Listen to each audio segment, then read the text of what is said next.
Welcome to The Explainer. Today, we're diving into some case documents that tell a pretty shocking story about how the smallest spark can just ignite a devastating fire.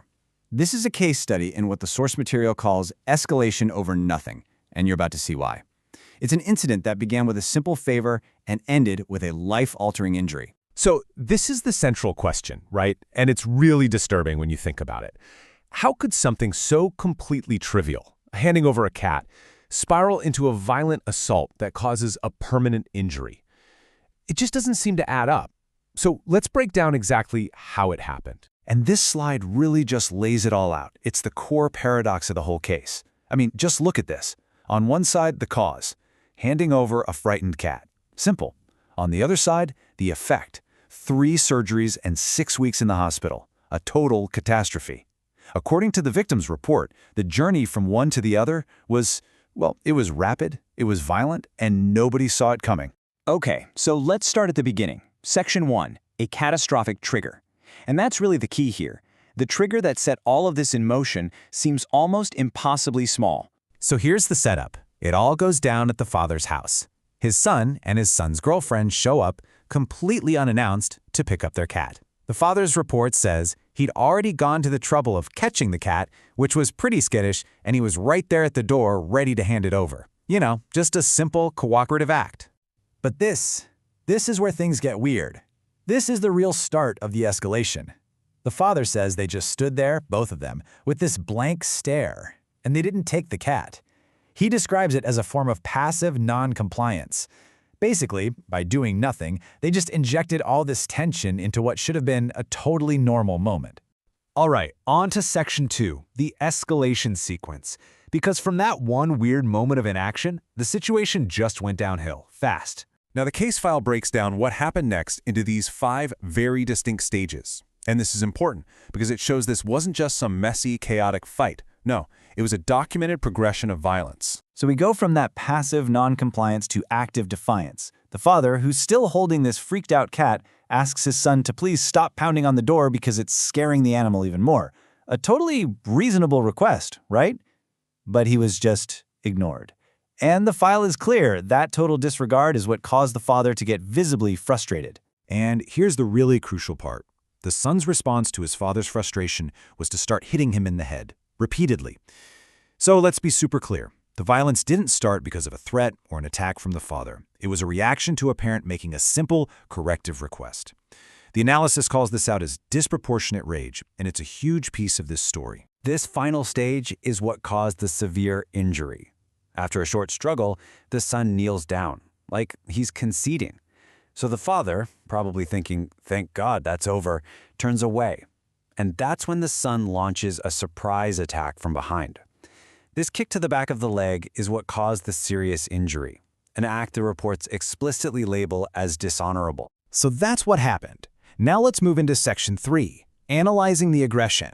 Let's look at the why behind all of this, according to the case analysis. The first big concept the analysis brings up is disproportionate rage, and it's exactly what it sounds like. The trigger, a little bit of frustration over handing over a cat. The response, a violent physical assault. I mean, that gap between the two is just massive, and it points to a really serious lack of impulse control. Then there's the second term, dishonorable conduct. This is specifically about that final injury-causing kick. The analysis is really clear on this point. This wasn't just someone losing their cool in the heat of the moment. No, this was calculated. It was malicious. It was an attack that specifically exploited a moment of trust. Wow. Okay, this next quote, it really speaks volumes about the cruelty and the profound lack of empathy here. It's attributed to the son, said after he had inflicted a life-altering injury on his own father. The case file notes this isn't a sign of remorse, but of active cruelty. All right, Section 4, a father's moral injury. And this is so important because it looks beyond just the broken bones. The case file highlights a much deeper kind of wound, something it terms a moral injury. The essence of this moral injury is captured perfectly here. Yeah, the physical pain was immense, but the deeper wound, the one that really sticks, came from the betrayal of that fundamental family bond. And let's be clear, the physical toll was absolutely devastating. We're talking a fractured tibia, 3 separate surgeries, a 6-week hospital stay, blood transfusions, infections, and then a long road of rehabilitation.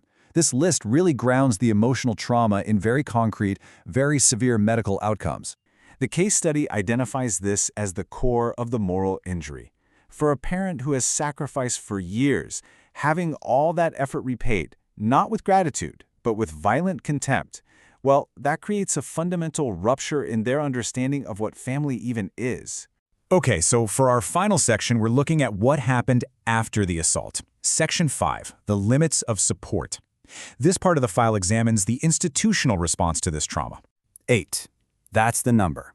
In response to the assault, the life-changing injury, and the profound moral trauma we've just discussed, the father, A.J. Smith, was provided with funding for this many psychotherapy sessions through a victim services program. Just 8. And this quote, taken directly from an official email from Victim Services Kingston, makes it pretty clear why. It explicitly states that the goal of the program is to provide timely but temporary financial assistance, not ongoing care. So what you have here is this huge, documented gap. On one side, profound, long-term trauma. On the other, short-term support. The father's own words highlight this mismatch perfectly. He says the 8 sessions were simply not enough to deal with the ongoing impact of what happened. You know, the documents we've examined don't really give us a simple answer, but they compel us to ask this really tough question. In the face of a severe physical injury, a shattered sense of trust, and a system offering temporary support for a permanent wound, what does real recovery actually look like? What does healing truly require?